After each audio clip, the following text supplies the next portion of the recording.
The principle of mutuality is predicated on relationship. To be in relationship, we need to be engaged with each other. To be in a relationship that talks about some of the key aspects of who we are as women of faith, we invited a panel of faith leaders to talk about who they are and how they understand their community's work as neighbors in one of those tense situations that we deal with today. We're having a conversation in New York City with leaders from the Islamic community, the Jewish community, and the Christian community in the context of what the communities together have experienced since 9/11.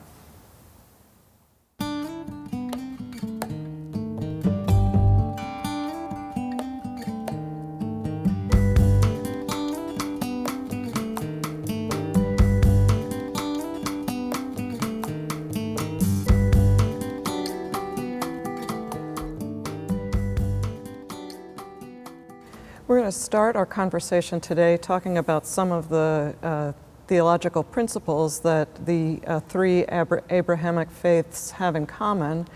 And all of our faiths teach us something about being neighbors. And Felicia, I wonder if you would share some thoughts about that. Sure. Well, in Hebrew, the word neighbor is shachen or shechena, and it's also that the name of God, the feminine presence of God, is Shekhinah, which comes from the same root. So in some beautiful connection, I think there's an understanding that we live in a community, in a world that God created, and those that are next to us, whether by proximity and location or as human beings, are people we dwell in this planet with, that which God dwells amongst. Cheryl, would you share with us how you would express this in the Christian tradition? Well, there's two tenets of our faith. One is to love God and to love neighbor, which is common in, I think, all three traditions. I think one of the things that Jesus taught us is that we're often surprised by who our neighbor is. Those persons who are in geographic proximity to us, those who have affinity with us, who have similar backgrounds to us, may not be our neighbor. But we might indeed find a better neighbor in someone who is very different from us. And so I think it's not necessarily defined this way, but those characteristics of neighbor that really demonstrate a neighbor are compassion, mercy, kindness, willingness to have a reciprocal relationship. Daisy, would you share with us something from the Islamic tradition in the idea of neighbor? Well, Islam has two dimensions to it. One is the vertical dimension, and then the other one is the horizontal dimension. The vertical dimension has to do with loving God by worshiping Him, and the horizontal dimension has to do with loving God by serving humanity. All 6 billion of us who have been created by this one God. Daisy, what would you say about the thinking about being a neighbor that's evolved since 9/11? 9/11 was a traumatic event for our country, but it was a major setback for the Muslim community. You know, we were, as a community, felt that our entire religion had been hijacked by a few people that really didn't represent the ideology that most Muslims live every day of their lives. And we were feeling vulnerable, and it was two congregations that came forward, the Methodist congregation, St. Paul and St. Andrews, and also B'nai Jeshurun, friends of ours who said, you don't need to feel alone in isolation. You know, we are here together because we've gone through these challenges of acceptance ourselves. The night September 11th happened, we had an interfaith service right here in this very space for people to mourn and share comfort together and commit to not letting this tear us apart, but actually helping build bridges. We are here with Daisy Kahn this afternoon, and she is one of the leaders who was working on creating a community center in Lower Manhattan, which was called the Cordoba House, and on the other hand has been sensationalized as the Ground Zero Mosque. And I wonder if you would tell us a little bit about that effort and what took you to the proposal for Cordoba House. The Muslim community wanted to build a a center that would be modeled after the YMCA and the Jewish Community Center. Because we know that religions evolve in America over time and go from being simply places of worship to places of service as well. But unfortunately, some of our opponents attacked it on the basis of being a mosque at ground zero. So it was neither a mosque nor it was at ground zero.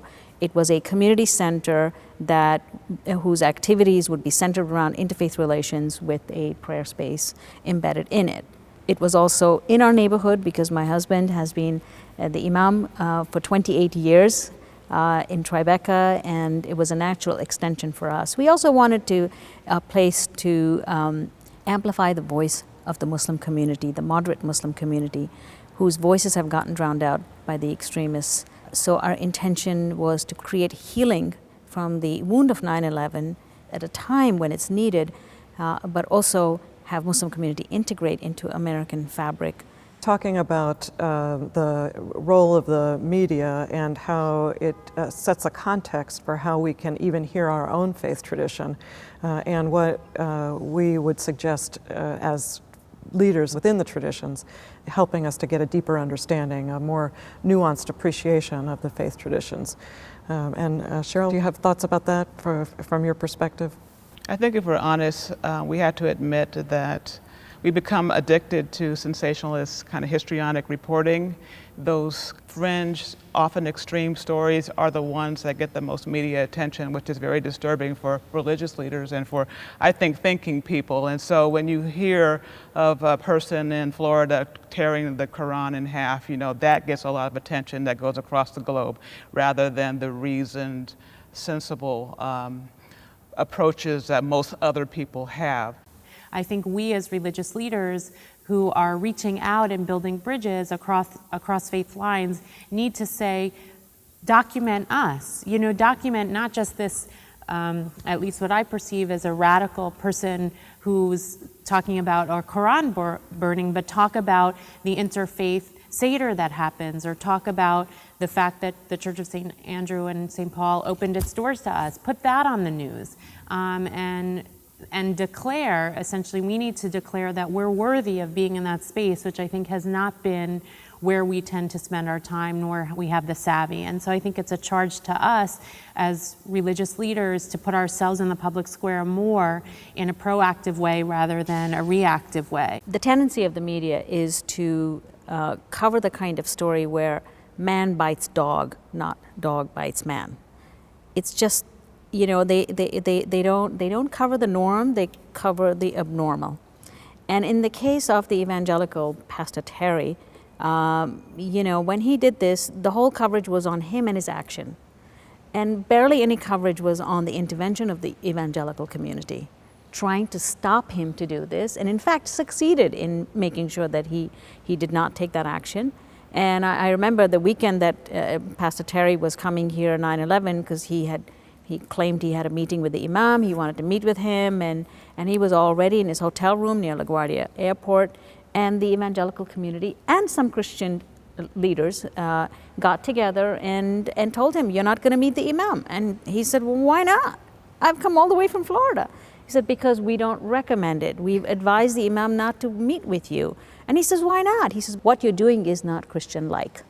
And so they stopped him from doing this. And then, of course, months later, he went ahead and took this action anyway, and it resulted in exactly what they were trying to prevent, which was mayhem all over the world. So that intervention has never made it to the national news. And I've been pleading with the people, please cover these people. They're working so hard. And these are people who represent 600 million Christians all over the world. Why aren't you covering them? And I think they've had a taste of what it feels like to be Muslim. And as I mentioned to one of the evangelical leaders, I said, well, you can't even control your guy in Florida. What makes you think I can control my guy sitting in a cave in Afghanistan? Each of the traditions that we represent has communities that are here in the U.S. and others that are around the world. And I wonder if their lens and their participation in the community of faith has affected the way your tradition has seen 9/11 and our response to it. We are an international ecumenical organization made up of 37 Christian bodies, and I think as an American Christian, we are often surprised when Christian sisters and brothers from across the globe give us feedback how American life, which may be considered less than desirable, is reflected in the mirror back at us. And so in the last 10 years in particular, we don't have the luxury of simply being immersed in our own perspective. We never really did, but we have the obligation to think beyond ourselves. America is home to the most diverse Muslim community in the world, next to the annual pilgrimage in Mecca. It's also a Muslim community that believes that America is the most Islamic country in the world, in the sense that it really stands up for the ideals of the Islamic faith. So when our faith community gets attacked by a few opponents, the Muslim community around the world, which is 1.6 billion people, are completely puzzled, because they always were told that America is a beacon of light and a place, a bastion for religious freedom. So this is why we, who decided that we were going to fight the good fight last year, were not only fighting for our religion, we were also fighting for the ideals of the American principles. What you just said was such a revelation in respect to America being perceived by Muslim brothers and sisters as being the place where Muslim expressions are welcome. So it's okay. That's Oh yeah. I think that's that's why a they truth that isn't necessarily well known. Right. I think we've forgotten that our roots in terms of those persons who came here who weren't native to American soil came here because of religious persecution, and that is no longer in the consciousness of so many people who have become a part of quote-unquote dominant culture of U.S. society. What could we do, particularly as women of faith, that would make a difference in the way the Abrahamic traditions relate today? I really believe having women at the table and having women in powerful positions will advance the notion of building relationships, both within communities as well as across communities. And that the notion of neighbor is not built on hierarchy, which is the way the world has been built, by basically creating male hierarchy in the world, but that women are less interested in hierarchy and more interested in building bridges. What a great conversation. Theologically grounded, strong, leading women who are trying to create, extend, and develop the sacred space that exists with God and with neighbor beyond their close community and into all the world. What will this look like for United Methodist Women? How will we be part of God's recreation of the world? That's our question.